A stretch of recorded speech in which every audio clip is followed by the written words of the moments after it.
So, ito na tayo mga sis sa part 2 ng aking simple decoration. Ayan. Tinansya-tansya lang namin yan ng pamangkin ko kung paano type. Sis, first time ko yan mga sis. So, bali itong deco ko nalagay para mga sis ay ang ganda niyan sa personal. Wala pala akong nakitang yellow. Kaya nalungkot talaga na wala akong nakitang yellow dyan mga sis. My gosh. Kaya pag-design ako ng pink na lang para at least combination ng yellow at pink.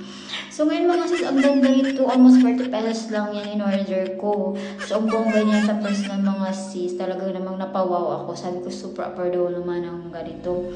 Ayan. So, first time ko yan sis maglagay. Yung anak ko pala mga sis ay nasa mode.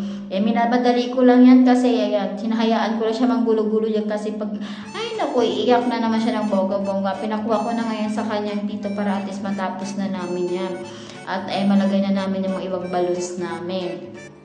So, yun na ngayon pamangkin ko mga sis, ayan. So, gustong-gusto niya rin nag-video siya dyan. So, alam niya naman nag-video ko, andyan talaga siya sa harap. Oo, tingnan mo. Nag-is-ayos pa siya ng buho, diba? Kala mo naman talaga, So, gusto ko, pinaalis ko na yan siya mga sis, diba? Yung anak ko talagang pasawa yan. Kaya, diba? Ganyan lang yung decor natin. Try lang until maging perfect. Ayan, that's all for this video. Thank you for watching. Bye, mom!